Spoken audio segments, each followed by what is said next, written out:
Hello everyone and welcome back to Wargame Red Dragon. I gotta say, it's getting more and more difficult to put up the team games that we do on my Discord with invites where we have, 4 of us versus 4 of whoever joins the lobby, because look right here, we have Brigadier General, we have Colonels, we have a lot more ranks showing up on that than we did a year ago, and I gotta just say, like, it's been a really nice thing getting to know a lot more people, getting a lot more people involved in the team games on the Discord. It does make it a little bit harder for public team balancing. So I have a nice fun one for you guys today on 2v2 Paddy. It's been a little while since we've done a 4v4. It's been a little while since we've done a game on 2v2 Paddy. And this one, Clear and I have quite a surprise in store for the enemy team. We're going right in, both of us, toward Echo. And this is a little bit odd because usually how this map plays as a 4v4 is you have basically at least 1.5 players in hotel. So you have somebody bringing both their supers, you have support coming in as well. And we just had the idea of, okay, if we can do a delaying tactic in hotel, and Clear and I just bowl right through Echo into Delta if we can, then that could be a very good thing. But you'll notice Red has 1, 2, 3, 4, 5, and this MI-17 touching down 6 separate command vehicles at the start. So they're taking +4 on us right now, soon to be +2, yeah, +2 as we get November and Juliet Captain on the way, and that's combined with a really aggressive push here from Black Bull Gaming against Delta, who was over on the India side of the map. So, at this point, 10 RCs are engaging, Clear and I are getting into Echo, and this is basically a do or die all in. If we get into Echo and it looks great, then we have a chance. If they push us out of Echo, if we can't stay in here, then we end up behind on tick from the start, and with maybe fewer tools over on this side than we should, because if you take a look, there it is, double T90S and the M84A. So Kazaz and this fellow 445, the Corporal, are both here, both with very big tanks and a large number of them. So they've done the expected strat, and it has blown right through Ultra Squid's defenses because, well, one Leclerc really can't deal with all of this, even if it will pick up some nice damage against M84As. So we're doing that, and I just want to take a second to say, if you guys like this sort of thing, please don't hesitate to leave a like, share, subscribe. And of course, tournament signups are ongoing. They're ongoing until December 8th. There's plenty of time to sign up. We are in desperate need of knights for the Knights and Squires tournament. That's somewhat more experienced players if you can get there, but more squires are always welcome as well. So please just head on over to the Discord. It's linked in the description of the video, and let's have a large, fun 2v2 tourney. So that's all I have for announcements there. And then I was starting to send some stuff over. So Clear and I got so far up in Echo with so much, like this is 2 people's openers right here, that at this point he and I were sort of talking about it, and we're just saying, okay, well, he's going to keep trying to apply pressure. I'm going to maybe help out a little bit on the left and the right hand side. And this sort of teamwork is something that honestly can be difficult to do in public lobbies. It's another reason that it gets a little bit difficult to do this sort of thing, because we can talk to each other. You can leave markers in public lobbies as well, but a lot of people will just leave like attack ping here, and you're like, okay, well, does that mean that you want me to attack? Does that mean that you're attacking? What do you want me to bring if you want me to help? Things like that. I do also want to point out the Baltic player on the Red Force side, Black Bull Gaming. He got into this bit of forest, and I think this bit of forest can often be a little bit of a trap, unless you have things like this section of town and this section of woods, because of exactly this. So we have the double Magak 7C Gimel, Merkava 2A, even the Messiah up. It's a little bit of a goofy unit, but the range on those frag launchers will actually be very useful here in those trees. And as for my own stuff, we saw in the Velotelsky Stab, and we're trying to get a kill on it, but there's double M91 Vihor coming over the bridge from cluster standby. And yeah, I mean, so actually this was really goofy. Usually when things are double stacked, what you have is the enemy fire will come in and it'll alternate. We'll see. Okay, that was a miss. But because these guys were coming over the bridge, that first one was so far out in front that both of the 2A4s pounded into that first tank. Very nearly, if they could have done so again, would have probably been a kill. Also, please don't use CA-170s. It's not worth the price. Anyway, we have a KWS coming out from Clear, and you can see that means that we are both assigning some points to things other than the front line. Just for right now, he's purchased a Panther with the command infantry for Lima. I've got a strip EV90 coming up from Mike, is we need to cut that 2-point lead, and well, really we need to capitalize on this a bit more. It probably would have been better if we just kept going right into Delta, but the double M91A V4 was a very nice deterrent from cluster standby. But if we lose Hotel entirely, this is going to be an issue, because that's a +1 for Red. We have a +1 right now just because we're denying their cap in Echo, and we have our own cap in Lima, but it's going to take some time. They're up nearly 10 minutes, probably about 9 minutes worth of +1 tick, which could be an issue. Plus, you know, I just badmouthed the CM170s, but, oh, I mean, one missile away, miss, second one, wham, it doesn't have enough punch, doesn't have enough missiles to justify the 60-point cost. So at this point, my Gewehrmen are running into Kartanyekri, and Clear and I were talking about how to best push this out, so we're going to be trying to do that later. And I do regret not getting the STRVs into the fight more, but it was very tough to do that because they don't really have the armor pen to deal with the front armor on a V4. I have to be more than, well, I have to be inside of their max range to even scratch the paint. And we're not really going to be able to take that 20 AP return fire very well against 15 front. At that point, it very quickly becomes I die very, very quickly. So I wasn't really able to help out there, and playing Scandimech, that was really, I didn't really have that much more to offer, which was a little bit of a problem. So, you know, maybe not the best team game deck for open field sort of stuff, but I brought it because I figured we'd be going into here. So, you know, fight in the woods, do everything like that I can, and just bringing out some resupply to be teammate friendly. So, I don't know, at this point, I'm really curious who you guys think is winning, because we have the +1 tick, but we've lost Hotel completely, and our teammate here got relatively well smacked. I mean, the Leclerc did get out, and that is pretty nice, but most of the opener was gone there. That's a significant amount of points, and we're having trouble holding India, because the red player here, Black Bull Gaming, is having a really, really nice time. Well, not really nice, but was having some success pushing into India. There's still a presence in that town, and, you know, minus teammates dropping bombs, this could have also been very scary if the Kartanyekri come up here. They can outfight Shiatet 13, all other things being equal, but, I mean, town to woods, it would favor the Shiatet 13, I'm reasonably certain. Yeah, man, it was really annoying watching these things heal up. Because Clear did a really good job of dealing them with 2A4s, and 2A4s, I mean, this is punching across, right? So 130 points, 130 points, 18 front, 20 AP versus 19 front, 19 AP. Yeah, I mean, that's really anyone's game, I'd say. So I think he was trying to just prevent them from keeping on healing, but it's a little bit too late because these guys are already full health. I mean, it happens, right? And the points for this don't come out of nowhere. The LRM is 140, which is a little over a minute. It's a lot of time for things to be healing up already. So, I don't know. At this point, Delta and I really wanted to get Black Bull Gaming outside of this section of town. We wanted to recover this and make India really safe. So second Fighting Falcon coming in, looking for this Erkozyekri. A little bit danger close, but, I mean, to be honest, the Erkozyekri kill is well worth it. I did ping that attack marker for bombs incoming, but I should have probably said something earlier, so hey, you know, not perfect, not perfect communication by any regard. I did also, you know, I didn't see it. Ah, there they are. 1-2 right there. I betcha I got shot by those tanks. Man, that's a lot of sad automatics. That's actually really pretty. Look at that. Let's hide the HUD for a second. Oh no, do I know how to get the HUD back? Ooh. Huh. You know, I'm always amazed by how nice this looks for a game that old. You know, because then I go boot up something else from 10 years ago and it's like highly pixelated, this, that, or the other. Well, okay, we're ground shaken because of some combat nearby.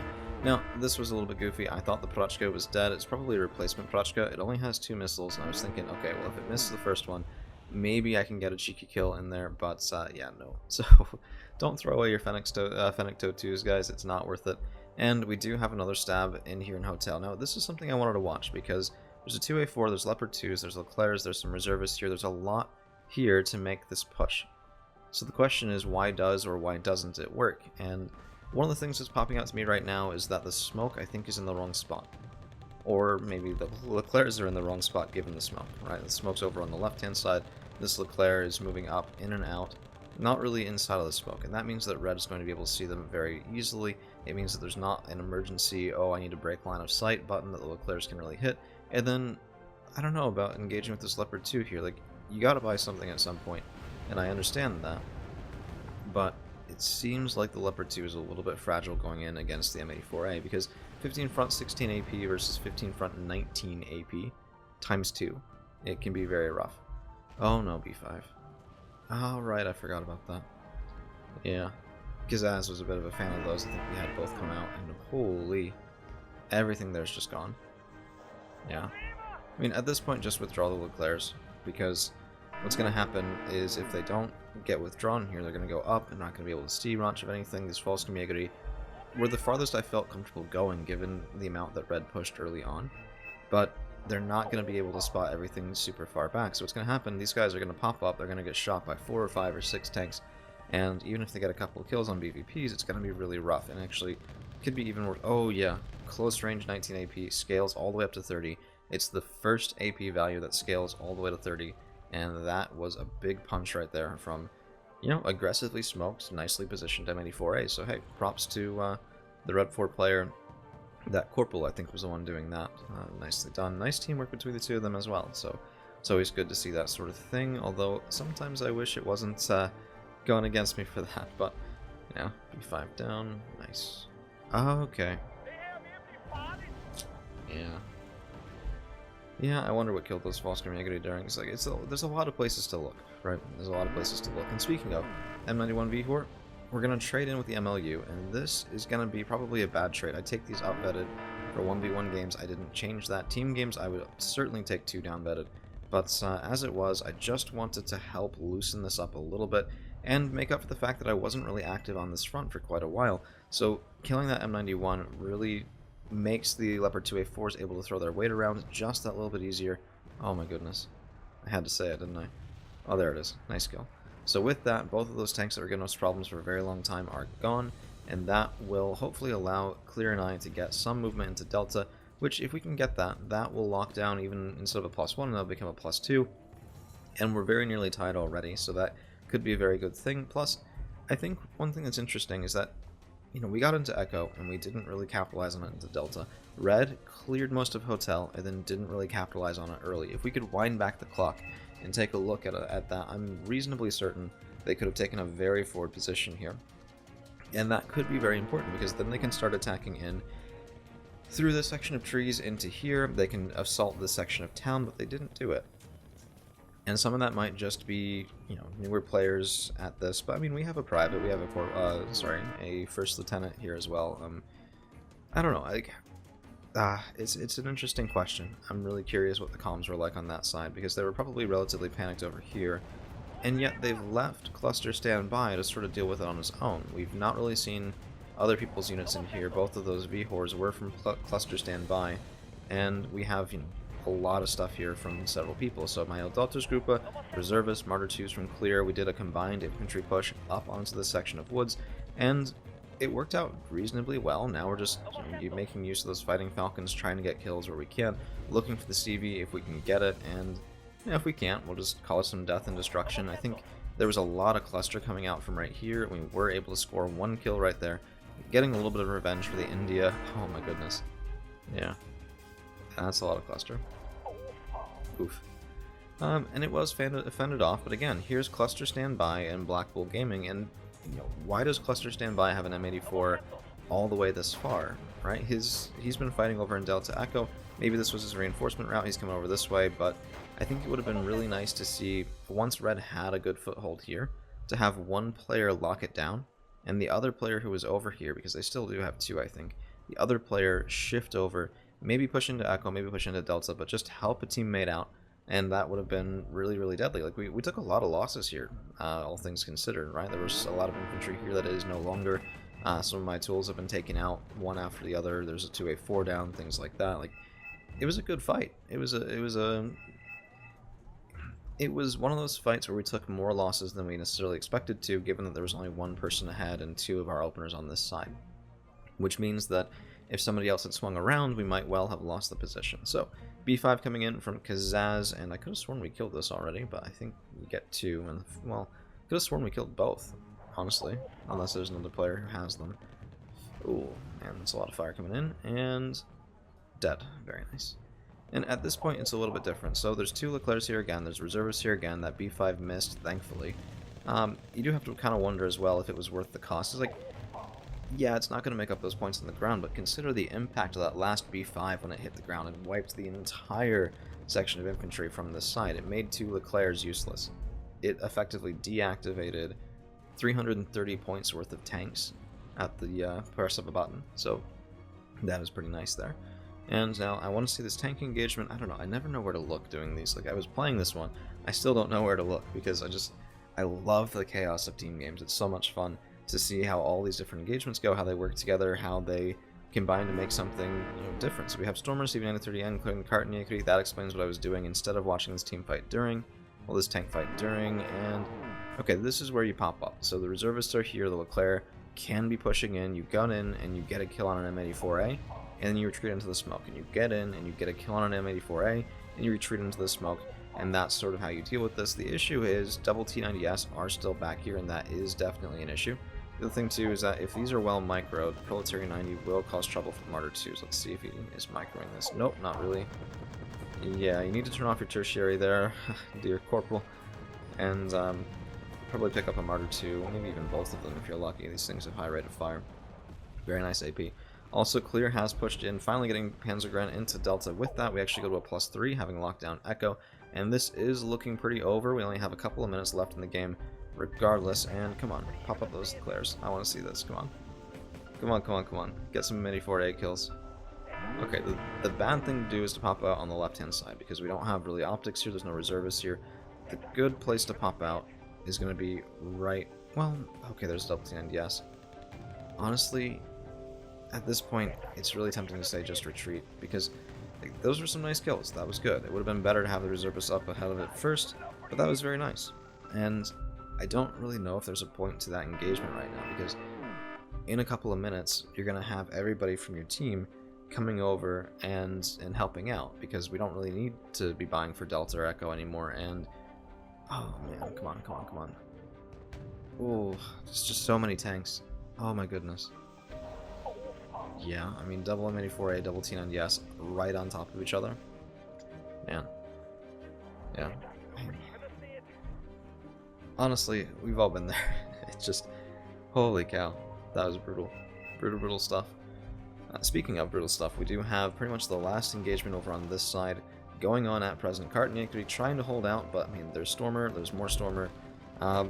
These guys weren't supposed to go in the open, but we smoked this off, blocked fire support, and then try and get in, because I didn't want to go over left either. I just wanted to lock down this section of town, and then go up to lock down the other section of town. Clear has no such compunctions, these are going to be reservists, just dropped right off. And this was actually really pretty goofy. Reservists can't kill anything, right? Right? Well, what about a fragile 5-point command jeep? That does get taken out. Reservists for the victory, putting away that last CV that has starts the Strender dominoes. So, well played to everybody on both sides of this match. I think it was really cool to see how, the pressure in Echo and Delta, sort of, we had good success there, but we had to defend on the flanks, both flanks as well. India had a couple minutes of threat, and then Hotel was very much under threat, still is, by the way, for a while, and it's goofy to see how that sort of works out in the long run. I definitely think one of the contributing factors to this one was just the lack of prioritization of Echo Delta from the Red 4 side. You cannot leave this lost for very long. I mean, look at what happened here. It gives us avenues to attack into Bravo. If we can attack into Bravo, it undermines even a successful Bravo to India player here, right? So how can somebody from Bravo fend off one person in India and also defend through this section of woods into that section of town, and it messes with your resupply routes and reinforcement routes? It's not a good place to be. So I think that's really what made a big difference there. Is why I love that opener in 2v2 Paddy, by the way. Just go right for the middle. In terms of kills, losses, yeah, I mean, 67-25 to 48-50 is very nice. Probably the guy with the most atricious fight was Alter Squid over there on the right-hand side, left on his lonesome against 2 players, but, he held, even if it wasn't pretty, for as long as he needed to. So it's a very nice play there. And, well, that's all we've got for you guys today. Thank you all for hanging around, and we'll see you again real soon.